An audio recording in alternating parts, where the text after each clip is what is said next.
Hey everyone, and welcome.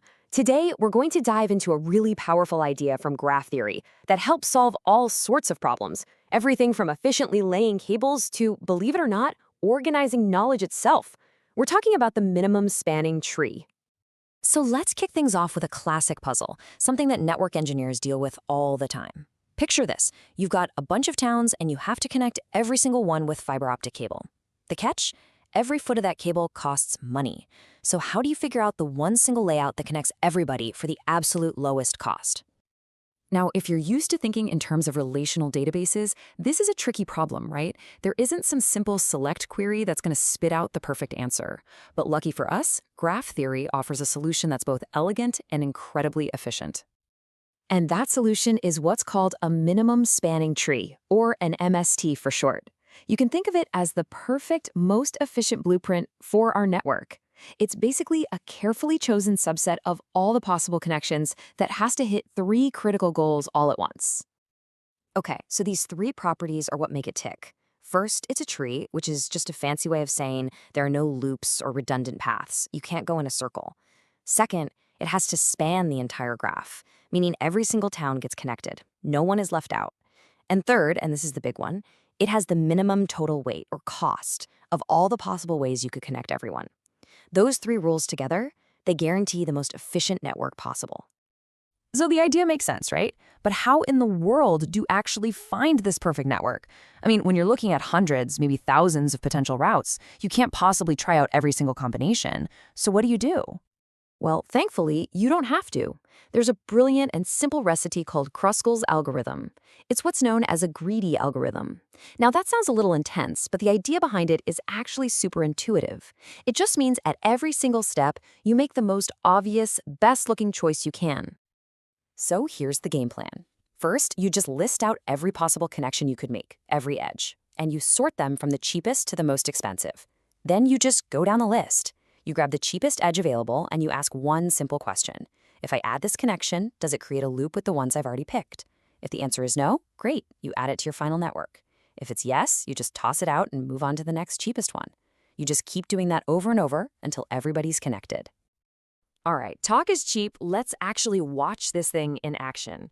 We've got a graph here with 7 vertices, our towns, and we're just going to apply Kruskal's logic, always grabbing the lowest cost edge first.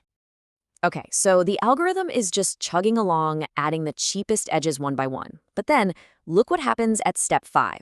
This is the crucial part. It looks at the edge between B and D, but it sees that if it adds that connection, it'll create a cycle with paths it has already built. So the algorithm is smart enough to say, nope, can't do that, rejects the edge, and just moves right along. That's how it guarantees we never create a wasteful loop. And just like that, once we've gone through the list, what we're left with is the perfect solution. Every town is connected, there are absolutely no wasteful loops, and the total cost is the lowest it could possibly be. Pretty neat, right? So, this is obviously super powerful for physical things like cables and pipes.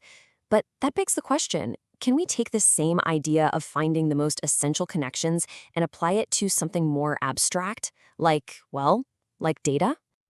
Oh, for sure. The core logic translates beautifully. See, for physical networks, the weight of an edge is something tangible, like distance or cost. But when we're talking about data, the weight can be a measure of similarity between two concepts. The goal is exactly the same: cut through the clutter and find the most essential connections. You know, one of the coolest things you can do with this is automatically build a classification system, a taxonomy, from just a plain old list of words. For example, we could feed it a list of animal names, and an MST could actually figure out how they all relate to each other and organize them into a natural hierarchy. But to do that, we first need a way to measure the distance between words, right? You can't use a ruler. And that's where a really neat machine learning tool called Word2Vec comes in. What it does is analyze huge amounts of text and then represents every word as a point in space. Words that have similar meanings, like, say, dog and wolf, end up being really close to each other. So the whole process is this beautiful dance between machine learning and graph theory. First, Word2Vec goes and calculates a similarity score for every single pair of animals, which creates this massive tangled web of connections. Then, we run our MST algorithm on that web, and it just cuts away all the noise, leaving behind only the most essential links that reveal the real underlying structure. And that really gets to the heart of it. Whether you're dealing with cities and cables or words and their meanings, a minimum spanning tree is a tool that sparsifies a system. It's an amazing way to reduce a complex, messy graph down to its absolute essentials. All right, so let's quickly recap. A minimum spanning tree is your go-to for finding the cheapest way to connect all the dots in a network. It lives by two simple rules: no loops and connect everything. We saw how a simple greedy approach like Kruskal's algorithm gets the job done perfectly. And maybe most importantly, we saw how this powerful idea works for both physical things and abstract data. And that leaves us with one final thought, something for you to chew on. Think about all the complex, interconnected data you work with. It could be customer behavior, product features, anything. What kind of hidden, essential structures could you uncover if you found its minimum spanning tree? Hey, if this was helpful for you, we'd really appreciate it if you'd like, share, and subscribe. Your support helps us make more explainers just like this one. Thanks so much for watching, and we'll see you next time.